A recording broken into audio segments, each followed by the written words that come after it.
और अब बात करेंगे कांग्रेस पार्टी के नेता और मुंबई के पूर्व कांग्रेस अध्यक्ष संजय निरुपम की, जिन्होंने शिवसेना के सांसद संजय राउत पर उनके बयान पर पलटवार करते हुए कहा कि बेहतर होगा कि शिवसेना के मिस्टर शायर दूसरों की हल्की फुल्की शायरी सुनाकर महाराष्ट्र का इसी तरह मनोरंजन करते रहें। उन्होंने कहा कि प्रधानमंत्री इंदिरा गांधी के खिलाफ दुष्प्रचार करने पर उन्हें पछताना पड़ेगा।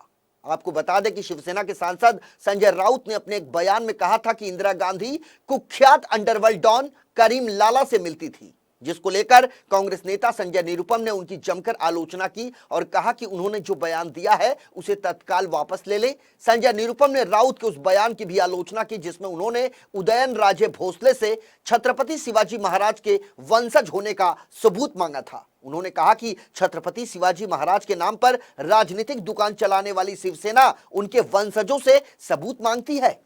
यह राजनीति के इतिहास की सबसे बड़ी राजनीतिक उद्दंडता है।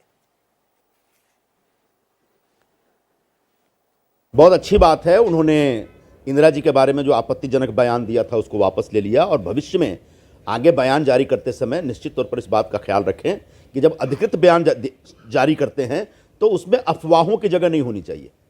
अफवाहों पे आधारित अधिकृत बयान देना अपने आप में गुनाह होता है। नहीं, ये बहुत ही हास्यास्पद है। जो सतारा के गादी के उत्तराधिकारी हैं या छत्रपति शिवाजी महाराज के वंशज हैं, जिनको हम वंशज के तौर पे जानते हैं, उदयनराजे भोसले, उनके साथ अगर कोई विवाद हुआ तो उसमें पलट करके जिस तरीके से शिवसेना के नेता ने कहा कि आप उनके वंशज हैं, छत्रपति के वंशज हैं, इसका सबूत दीजिए, यह आपत्तिजनक है। कोई नागरिकता का सबूत मांग रहा है, कोई वंशज होने का सबूत मांग रहा है। इसके ऊपर हमें पूरा ऐतराज है, खासकर शिवसेना जिसकी पूरी राजनीति ही छत्रपति शिवाजी महाराज के नाम पर चलती है, आज उनके वंशजों से वंशज होने का सबूत मांग रही है। यह हास्यास्पद बयान है और इस प्रकार की बातें नहीं होनी चाहिए। नहीं, कोई अपने साथ है नहीं है ये मायने नहीं रखता। महत्वपूर्ण बात यह है कि इंदिरा जी हिंदुस्तान की एक बहुत बड़ी नेता रही हैं। सिर्फ कांग्रेस पार्टी के नेता नहीं बल्कि हिंदुस्तान की पूर्व प्रधानमंत्री हैं। उन्होंने इस देश का इतिहास, भूगोल सब बदला। उनका व्यक्तित्व का जो नाम है उसको जनता ने आयरन लेडी के नाम से पुकारा।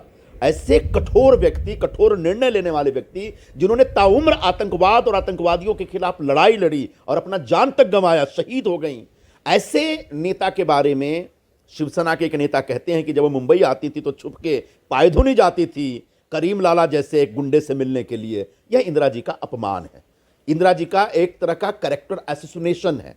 इंदिरा जी के चरित्र के ऊपर लांछन लगाने वाली बात है और निश्चित तौर पर इस पर हमारा ऐतराज है और इस ऐतराज को शिवसेना को गंभीरता से लेना चाहिए और शिवसेना के नेता को अपना बयान वापस लेना चाहिए। देखिए, भारतीय जनता पार्टी आज विपक्ष में है और सत्ता में बैठे पार्टियों के बीच अगर इस प्रकार के कुछ द्वंद्व होंगे, कुछ कलह होगी तो निश्चित तौर पर भारतीय जनता पार्टी बीच में कूदेगी और इसलिए बहुत आवश्यक है कि जितनी भी पार्टियां आज सत्ता में हैं उनके नेताओं को ध्यान रखना चाहिए कि बयान देते समय कुछ ऐसी बात न हो जिसका नाजायज फायदा विरोधी पक्ष उठाए।